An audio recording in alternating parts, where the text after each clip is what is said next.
ሰላም ጤና ይስጥልን ውድ የቻናላችን ተከታታዮች የፕሮግራማችን ቤተሰቦች ይህ አብዲ ራባቲው ነው።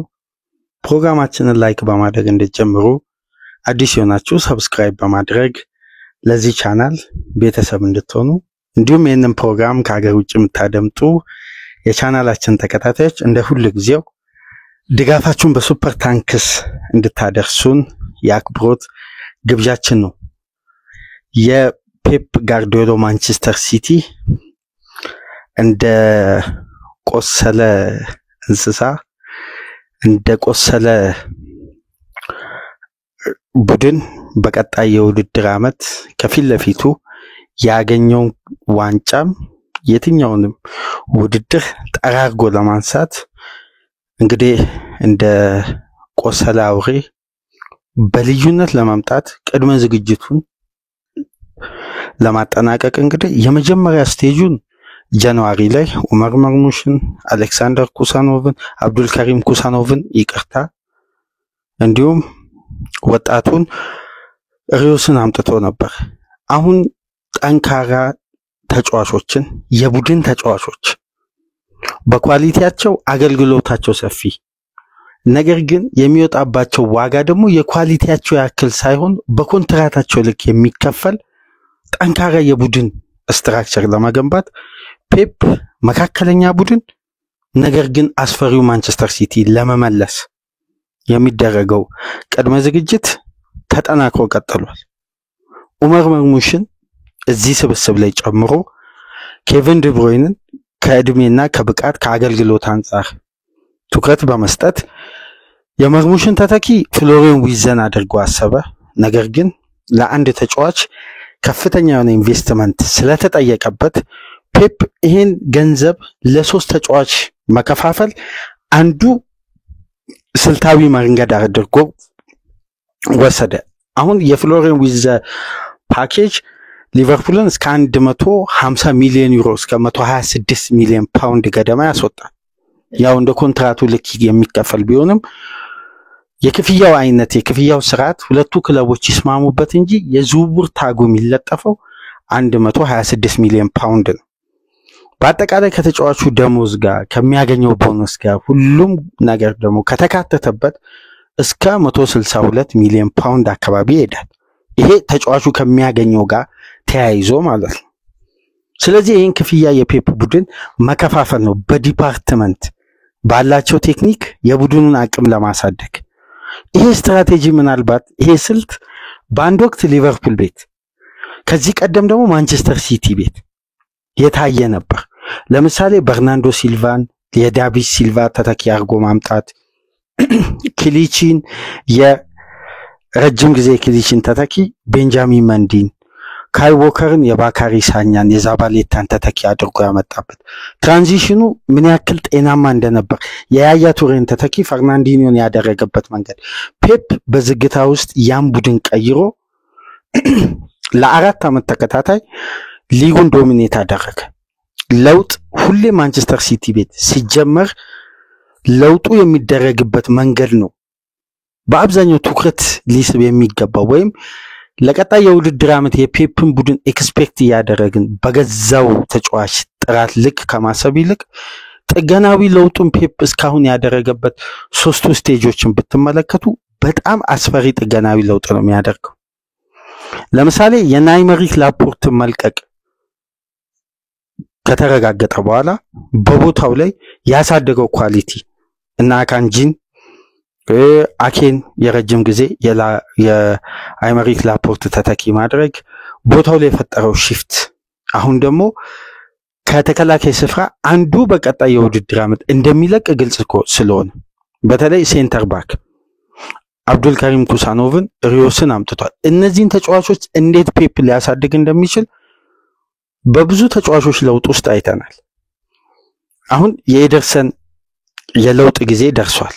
በማንቸስተር ሲቲ የታቀዱ ግብ ጠባቂዎችን ብትመለከቱ ዲየጎ ኮስታን ከፖርቶ ካልሆነ ደግሞ የላዚዮን ግብ ጠባቂ ሁለቱም የእግር ቴክኒካቸው የላቀ ግብ ጠባቂዎች ናቸው። ምንም እንኳን እንደ ኤደርሰን ባይሆኑም በእግር መጫወትን ብዙም የሚታሙ ግብ ጠባቂዎች አይደሉም።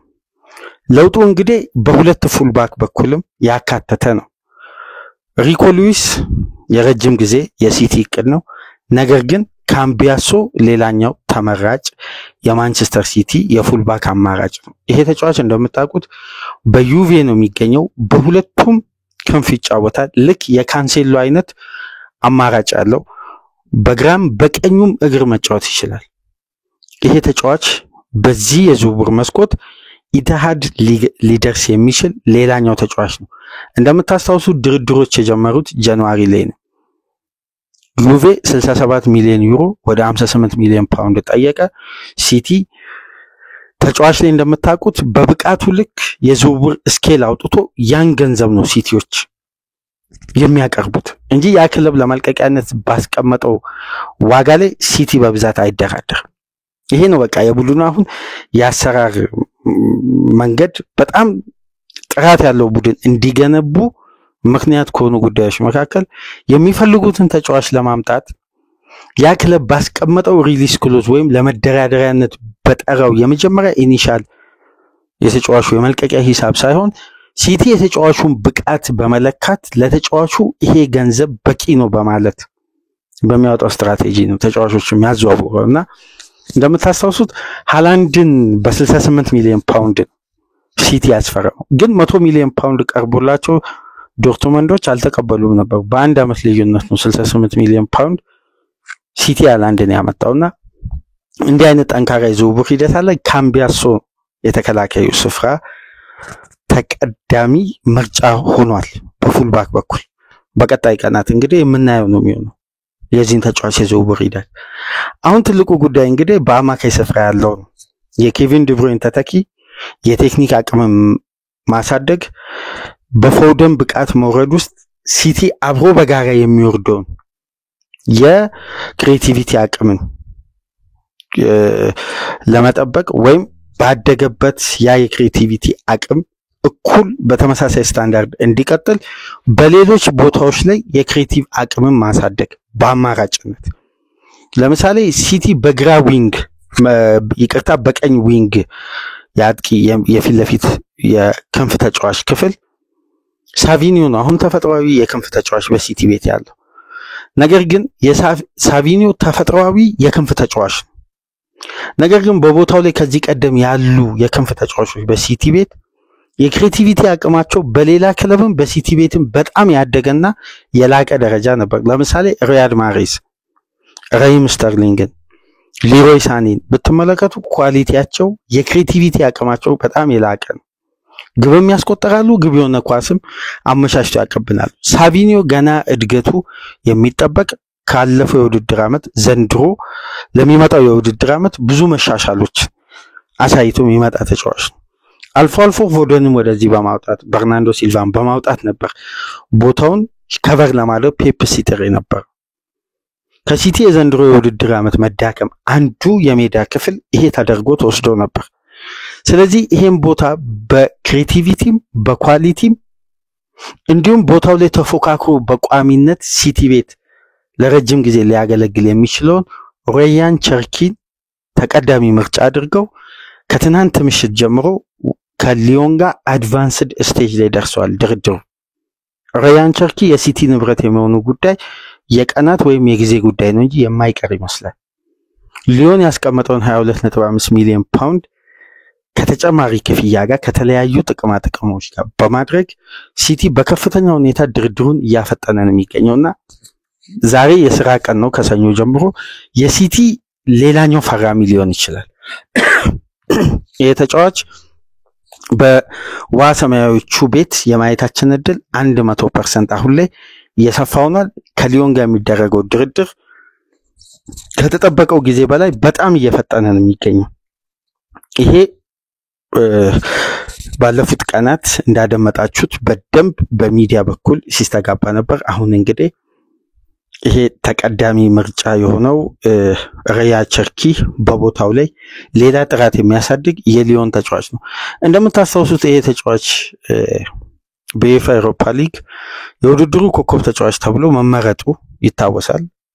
የወጣቶች ቁጥሮች እንደሚነግሩን ከሆነ በኤሮፓ ሊግ በርከት ያሉ ሪከርዶችን መሰባበር ችሏል። በዘንድሮ የውድድር ዓመት ወደ 12 ገደማ የሚሆን ግብ የሆኑ ኳሶችን አመቻችቶ በማቀበል የክሬቲቪቲ አቅሙ ግብ የማስቆጠር ከሊዮን ጋር የነበረው ቆይታ በዘንድሮ የውድድር ዓመት በአብዛኛው የተጫዋቹን ኳሊቲና አሁን የደረሰበትን ደረጃ በግልጽ ያሳየ ነበርና ይሄ ተጫዋች ተመራጭ ሆኗል በዚህ ወቅት። ከዚህ ቀደም ሊቨርፑሎችም ጠንካራ ፍላጎት ነበራቸው። ከጊዜ በኋላ በተለያየ መንገድ ሌሎች አማራጮችን መመልከታቸው እንዲሁም መሐመድ ሳላ በአንፊልድ ለመቆየት ኮንትራት ከፈረመ በኋላ በተጫዋቹ ላይ ያላቸው ፍላጎት ቀዝቅዞ ከድርድሩ ወጥቷል ተብሏል። ስለዚህ ሲቲ በብቸኝነት ያገኘውን እድል በመጠቀም ነው። የቸርኪ ፈላጊ ማንቸስተር ዩናይትድ ነበር፣ በአንድ ወቅት ፓሪስ ሴን ጀርሜን የሚባል ነበር። ያ የሐሰት መረጃ መሆኑ በመጨረሻም ተረጋግጦ ነው እንግዲህ ራያን ቸርኪ በውሃ ሰማያዊዎቹ ቤት በ2025-26 የማየታችን እድል ከየትኛውም ጊዜ በላይ አሁን ላይ ሰፊ ነው። ይሄ ተጫዋች የቀናት ጉዳይ እንጂ የሲቲ ንብረት የመሆኑ እድል በጣም ሰፊ ነው። ራያን ቸርኪ ወደ ማንቸስተር ሲቲ የሚያደርገው ዝውውር ከቀናት በኋላ ልንሰማ እንችላለን። አንዱ ማጠናከሪያ የክሬቲቪቲ አቅምን ከተለያየ ፖዚሽን ላይ ማሳደግ ነው። ምክንያቱም ፔፕ ከጀረሚ ዶኩ 2 የውድድር ዓመት ተከታታይ የሚፈልገውን ነገር አላገኘም። ስለዚህ ያን የሜዳ ክፍል በኡመር መርሙሽ በደንብ በጥራት ለቀጣይ የውድድር ዓመት እንደሚያሳድገው ያምናል። ስለዚህ የተቃራኒው ፖዚሽን ላይ የሳቪኒዮ ኳሊቲ ብቻ ሲቲ ላንድ የውድድር ዓመት ሊያበቃው እንደማይችል ፔፕ ይረዳል። ስለዚህ በቀጥታ ውሳኔው ራያን ቸርኪ ነው። ቸርኪ እንግዲህ የሲቲ ንብረት ለመሆን በጣም መቃረቡን ነው ከነ ፋብሪዚዮ ጨምሮ የእንግሊዝ ሚዲያ እየዘገበ የሚገኘውና ይሄ አስደናቂ ፈረንሳዊ ትውልደ የሞሮኮ ዝርያ ያለው የግራኝ እግር ተጫዋች በአውሮፓ ሊግ ከማንቸስተር ጋር አይታችሁታል። ከሌሎች ክለቦች ጋር እንዴት የሚያምር ድሪብል የሚያደርግ የቴክኒኩ አቅም ከፍ ያለ የአብዛኛውን የእንግሊዝ ክለብ ትኩረት የሳበው ተጫዋች በመጨረሻም ማረፊያው ኢትሃድ የመሆኑ እድል አሁን ላይ ከየትኛውም ጊዜ በላይ ሰፍቷል። አንደኛው ራያን ቸርኪ ነው። ሌላኛው ተጫዋች እንግዲህ እዛው በአማካይ ስፍራ የሚጫወት ነገር ግን ሚናው ሶስቱንም የአማካይ ስፍራ ፖዚሽኖችን ያሟላ ነው። ሶስቱንም የግራም የቀኝም 8 ቁጥር ሆኖ መጫወት ይችላል። 6 ቁጥር ሆኖ መጫወት ይችላል። ኦፌንሲቭ ሚድፊልደርም መሆን ይችላል። ዲፌንሲቭም ይሆናል። ዲፕ ላይን ፕሌይሜከርም ሆኖ መጫወት ይችላል። ሁሉንም ካራክተር ያሟላ ነው። በአንድ ወቅት እንደምታስታውሱት ማቲያስ ኑኔዝን ማንቸስተር ሲቲ ከማምጣቱ በፊት ከመለመለባቸው ጉዳዮች መካከል ይሄ ተጫዋች ልክ የሁሉም የአማካይ አይነት ቅርጽ ይዞ መጫወት ይችላል። 6 ቁጥርም 8 ቁጥርም ወደ ግራም ወደ ቀኝም አዘንብሎ በክሬቲቪቲ በጁኒየር ሎፕቴጌም በኑኖ ስፕሪቶ ሳንቶስም የተሰጠው ሚና የተለያየ ስለዚህ ቨርሲታሊቲን ፔፕ ትኩረት ያደርጋል ማለት ነው። ቸርኪም በተመሳሳይ 10 ቁጥር ላይ መጫወት ይችላል። ዊንግ ፎርዋርድም ሆኖ መጫወት ይችላል። ካምቢያሶን መጀመሪያ መግቢያ ላይ ያነሳውላችሁ ቨርሲታሊቲው 2 ነው። በግራም በቀኝም ፉልባክ ይጫወታል። አሁን እንግዲህ አማካይ ስፍራ ላይ የፈለጉት ወይም ለማስፈረም የመጀመሪያ ድርድር የተጀመረው የኤሲ ሚላኑ ሆላንዳዊው አማካይ ታጂን ራይንደርስ ነው። ይሄ አማካይ እንግዲህ በዩሮ 2024 አይታችኋል። ሾተን ተቀይሮ ሲወጣ 6 ቁጥር ይሆናል ለኔዘርላንድ ብሔራዊ ቡድን። ከሾተን ጋር ሲጫወት ደግሞ አጠገቡ ጋር 8 ቁጥር ሆኖ ይጫወታል። በኤሲ ሚላን እስማኤል ቤናስርን ተክቶ 6 ቁጥር ቦታ ላይ ይጫወታል። አንድ ስቴፕ ወደፊት በ8 ቁጥር በነሎፍተር ቼክ ቦታ ይጫወታል።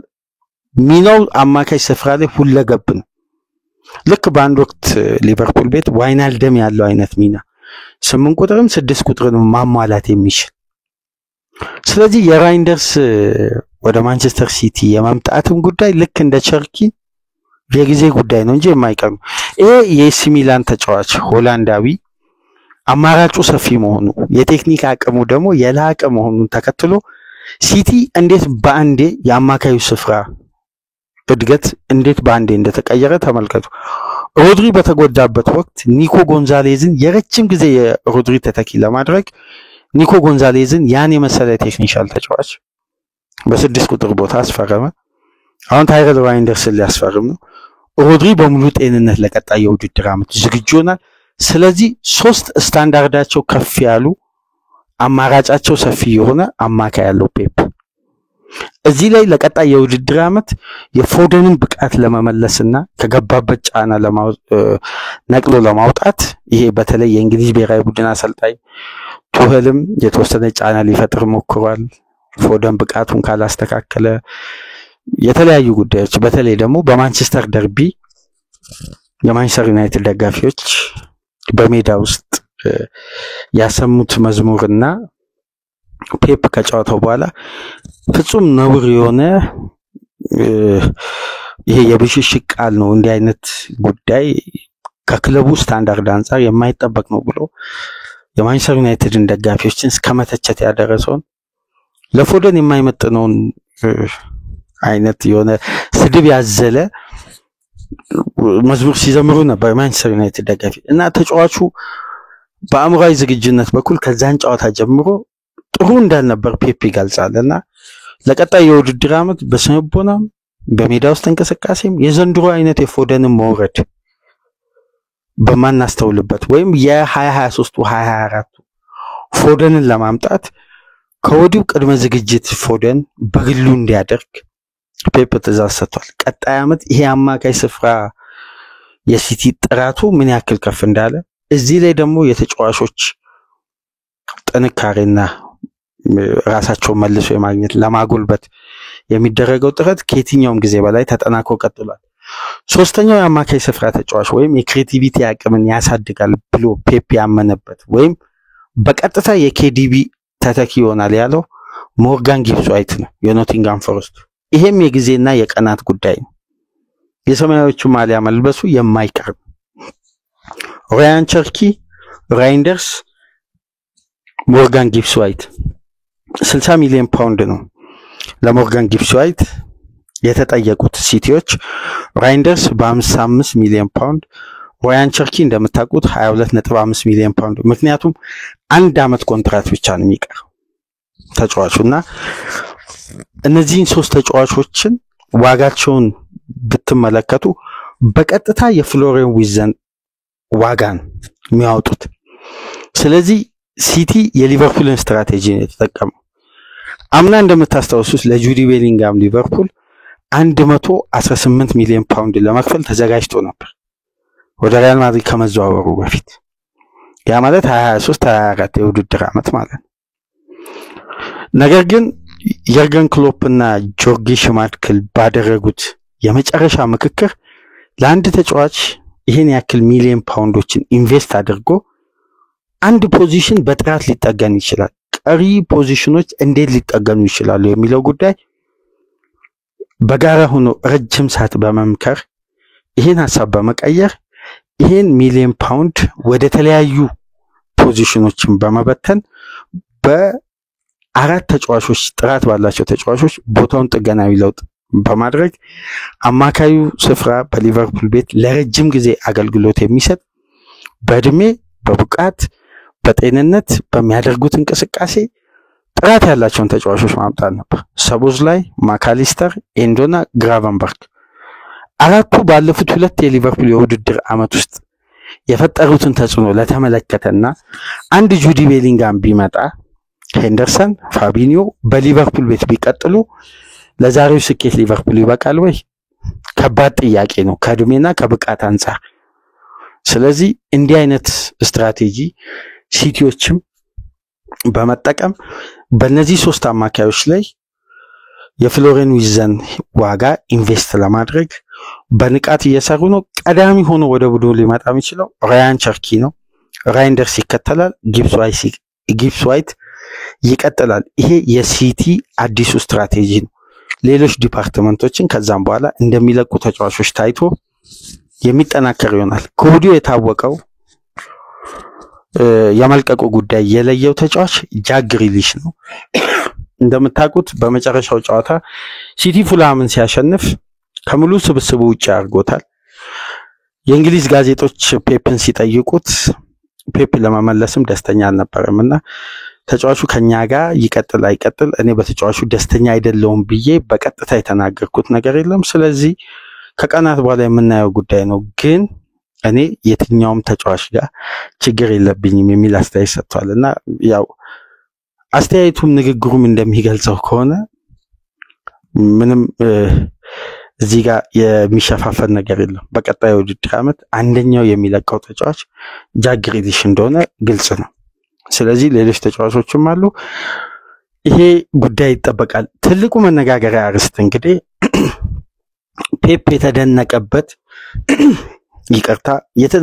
ትልቁ ውሳኔ የቀድሞ የሊቨርፑል አሰልጣኝ የኤርገን ክሎፕ ምክትል አሰልጣኝ የሆነው ፔፕ ላይንደርስን ወደ ኮቺንግ ስታፉ ወይም በምክትል አሰልጣኝነት አምጥቷል። አሁን ትልቁ ጉዳይ ይሄ ነው። ፔፕ ሊንደርስ ማለት ከ2017-18 ከጄዚ ቡቫክ መልቀቅ በኋላ የኤርገን ክሎፕ ምክትል ሆኖ ወደ ሊቨርፑል የመጣው ሆላንዳዊው ኮቺንግ ስታፍ ነው። ስለዚህ ኮቺንግ ስታፍ ወይም ስለዚህ ምክትል አሰልጣኝ ብዙ ነገር አንስተን ከዚህ ቀደም በተለይ ረጅም ጊዜ ከቻናላችን ጋር ቆይታ ያደረጉ አድማጮች በደንብ ያውቃሉ። ብዙ ፕሮግራሞችን ሰርተናል ከአባ ጋር በጋራ ሆነ። ይሄ ሰውዬ በሊቨርፑል ቤት ስላመጣው ለውጥ ከቡቫክ የተነሳው ሐሳብ በዚህ ምክትል አሰልጣኝ እንዴት ረቆ እንደገና በአዲስ መልኩ ተፈብርኮ ሊቨርፑል ውጤታማ እንዳደረገ መሰረቱ ቡቫክ ቢሆንም ያን ጉዳይ ማስቀጠል ኃላፊነቱ በተለይ ኤሊት ፉትቦል ዴቨሎፕመንት ይሄ ወጣቶችን የማሳደግ አቅሙ ደግሞ በጣም በእጅጉ የሚደነቅ ነው። አንደኛ።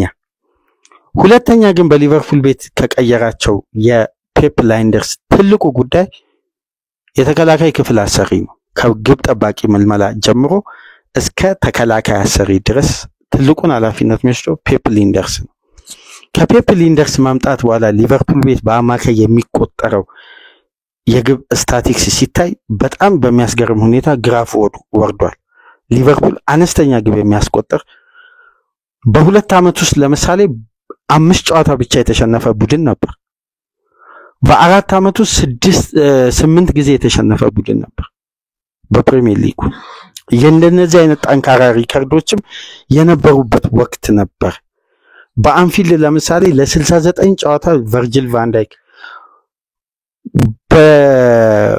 በኮንስታንት ወጥ በኮንሲስታንሲ ሲጫወት 69 ጨዋታ አንፊልድ ላይ ቫን ዳይክ አልተሸነፈም ነበር። 69 ተከታታይ ጨዋታዎች ላይ ቫን ዳይክ በቋሚነት ሲጫወት ለምሳሌ በሁሉም ውድድሮች ሊቨርፑል ለ44 ጨዋታ ያለመሸነፍ ጉዞ በነበረበት ወቅት ላይ 28ቱን ግብ አላስተናገደም። የፔፕ ሊንደርስ የተከላካይ ክፍል የማሰራት አቅምና የቴክኒክ አቅምን ማጎልበት በተለይ ማቲፕ፣ ቫን ዳይክ፣ ሮበርትሰን፣ አርኖልድ ለተገነባው የተከላካይ ስፍራ በአሊሰን መልመላ ጭምር በቀጥታ የተሳተፈና ይሄን የሊቨርፑል ሶሊድ የተከላካይ ስፍራ መገንባት የቻለ አንደኛው ኮቺንግ ስታፍ ነው። እንግዲህ ፔፕን ተቀላቅሏል። እዚህ ጋር ግን አንድ ጉዳይ ፔፕ ጋርዲዮላ ለማድነቅ ያክል ፔፕ በሙያው ላይ እድገት ወይም ለውጥ የተለያዩ ጉዳዮችን ሲፈልግ እሱ መክሰም የፈለገውን የታክቲክ ሐሳብ ወይም መረዳት የፈለገው ወይም ማሳደግ ማጎልበት የፈለገው የሜዳ ውስጥ እንቅስቃሴ የሚቀስመው ከትላልቅ አሰልጣኞች ነው። ግን የሚቀስምበት መንገድ ግን በጣም ቴክኒካል ድብቅ የሆነ ስትራቴጂ ይጠቀማል።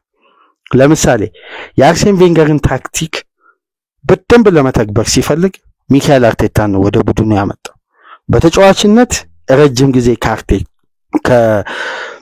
ከቬንገር ጋር ቆይታ አድርጎ በአምበልነት አርሴናል ቤት ቆይታ አድርጎ በደንብ የአርሴን ቬንገርን ታክቲክ የሚረዳ የታክቲክ ዕውቀቱ የላቀ የሆነ በተለይ ደግሞ ስፔናዊ መሆኑን ደግሞ ከግምት ውስጥ በማስገባት ይሄን ባለሙያ አምጥቷል።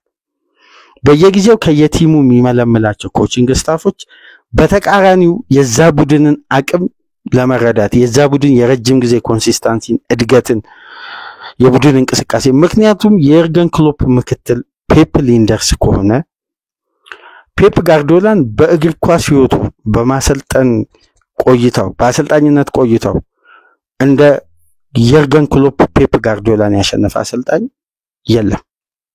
ስለዚህ የዚህን አሰልጣኝ ምክትል ነው ወደ ቡድኑ ያካተተው።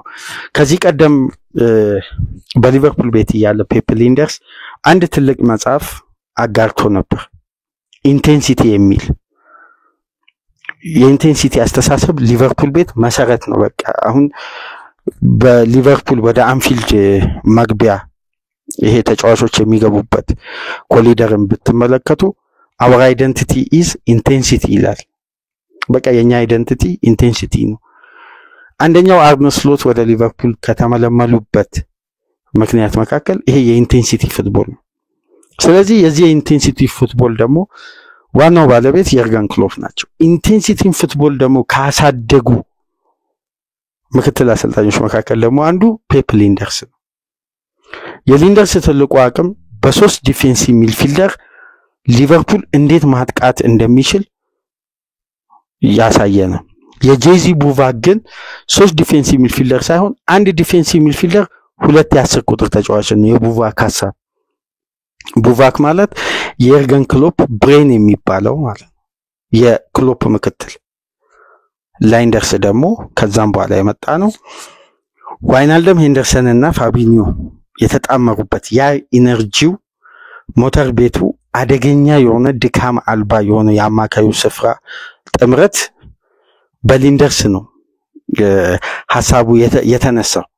የርገን ክሎፕ ግን የሚያምኑበት የነበረው የቡቫክ ሐሳብ 1-6 ቁጥር ከኩቲኒዮ እና ከላላና ጋር ከላላና በኋላ ቻምበርሊንን ከኩቲኒዮ ጋር አንድ የላቀ ቴክኒክ ያለው ተጫዋች በሚል ነው። እንደውም ይህን ሐሳብ ተግባራዊ ለማድረግ የተሞከሩ ሌላ ኤክስፐሪመንቶች አሉ። ያ ኤክስፐሪመንት የርገን ክሎፕ የሊቨርፑል ቤት የረጅም ጊዜ ቁጭ ስለሆነ እኛም በሌላ ፕሮግራም እናነሳዋለን። ሐሳቡን ካጋራን ጥሩ ስለማይመጣ ነው ሐሳቡን እንቶና ይሄን የአማካይ ስፍራ ዴቨሎፕ ማድረግ የቻሉት ከክሎፕ ጋር አብሮ በጋራ ላይንደርስ ነውና የቴክኒክ አቅሙ በጣም የሚወራለት በስራው ላይ በጣም ተክቶ መስራት የሚችል ወጣቶችን ለዋናው ቡድን ማብቃት የሚችል በጣም አስገራሚ ምክትል አሰልጣኝ እንደሆነ የርገን ክሎፕ በጣም ከሚያደንቋቸው ባለሙያዎች መካከል አንዱ ይሄ ነው እና ላይንደርስ ዛሬ የፔፕ ኮቺንግ ስታፍ አባል ሆኗል። ላይንደርስን ካመጣ ፔፕ ምን መቅሰም እንደፈለገ በደንብ እንረዳለን ማለት ነው። ከክሎፕ አስተሳሰብ ውስጥ የፈለገው ወይ ማሳደግ የፈለገው ለዚህ እኮ ነው ፔፕ ዓለም ላይ ጂኒየስ ሆኖ የቆየው። ሁሌም ተማሪ ሆኖ ነው ወደ እግር ኳስ የሚመጣው። ሁሌም ራሱን አፕዴት እንዳደረገ ያለፈው ፔፕ ጋርዲዮላ ሳይሆን ዘንድሮ ያደገው ፔፕ ነው። ለዛ ነው እኮ ሁሌም ኮንሲስተንሲው ዋንጫ መለኪያ ዋንጫ። ዘንድሮ ለምንድነው ሲቲ ዋንጫ ሳያነሳ ሲያልቅ ተአምር ይሆን? ምክንያቱም የፔፕ መለኪያ ዋንጫ ነው። ፔፕ ከዋንጫ በላይ ቢሆንም መለኪያው ግን ዋንጫ ነው። ከዋንጫ ውጪ የፔፕ ይሄ ሁሉ ውጣ ውረድ የታክቲክ ጉዳይ እንደዚህ ለፍቶ ጥሩ የሚያመጣቸው ውጤቶች ከገንዘብ ጋር በተያያዘ ሲነሳ እኔ አንዳንዴ ይቀርመኛል። ይሄ የመጣው የ100 ሚሊዮን ፓውንድ ተጫዋችን በአግባቡ አውጥቶ ብቃቱ እንዲጠቀም ለዛ ተጫዋች ምቹ የሆነ አጫወት ክሬት ማድረግ በራሱ እኮ ሌላኛው ትልቁ ፈተና እንደው ኢንቨስት የሚያደርጉት ክለቦች ላይ ያለን የሚመስለኝ እኔ ከማያደርጉ ክለቦች ይልቅ። ምክንያቱም ያ ተጫዋች ፌል ካደረገ የመጀመሪያ ተጠያቂው አሰልጣኙ ነው። ምክንያቱም የአሰልጣኙ ታክቲክ አልተመቸውም።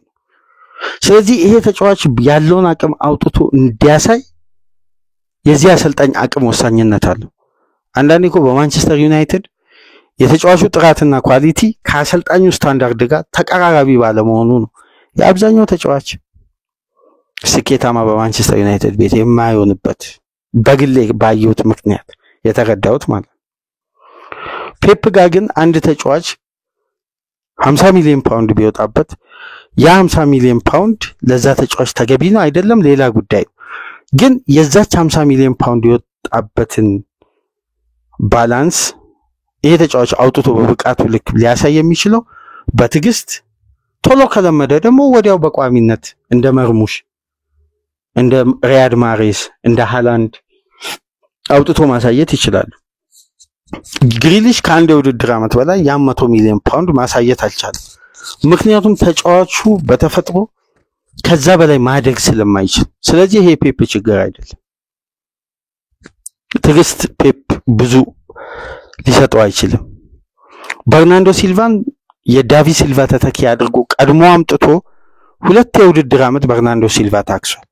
እስቲ አሁን የበርናንዶ ሲልቫ ያለፉትን 4 ተከታታይ የፕሪሚየር ሊግ ዋንጫን ፔፕ ሲያሳካ የበርናንዶ ሲልቫን እስቲ አስተዋጽኦ አስታውሱ፣ ወደ ኋላ መለስ ብላችሁ የዚህን ተጫዋች አገልግሎት እንዴት እንደተጠቀመ። ስለዚህ ኢንቨስት ማድረጉ ሳይሆን የተጫዋችን አቅም አውጥቶ መጠቀምና ያ ተጫዋች ያለውን አቅም አውጥቶ እንዲያሳይ ፔፕ የሚሰጠው የታክቲክ ንድፍ ሐሳብ በራሱ አሰልጣኙ ጂኒየስ ያደርገዋል። ከወጣበት ገንዘብ ይልቅ ተጫዋቹ የሚሰጠው ነገር ምናልባት ከባዱ ለኔ በበኩሌ። ለዛ ነው ፔፕ ጂኒየስ ሆኖ ማስተር ክላስ ሆኖ በአጥቂም ያለ አጥቂም ፕሪሚየር ሊግን ያሳካ ብቸኛ አሰልጣኝ ነው። በቀጣይ ውድድር ዓመት እንግዲህ ላይንደርስን ከጎኑ አድርጎ ነው ፔፕ እንደ ቆሰለ አውሬ ራሱን በልዩነት አዘጋጅቶ እንደሚመጣ ይጠበቃል። ስለዚህ የሲቲ መልሶ ጥገናዊ ለውጥ ይሄን ይመስላል። እስቲ በሌሎች መረጃዎች ተመልሰን እንመጣለን። ላይክ፣ ሼር፣ ሰብስክራይብ ማድረጋችሁ እንዳትረሱ። ከሀገር ውጭ የምታደምጡ ደግሞ በሱፐር ታንክስ ድጋፍ አድርጉ። ሰላም ቆዩ።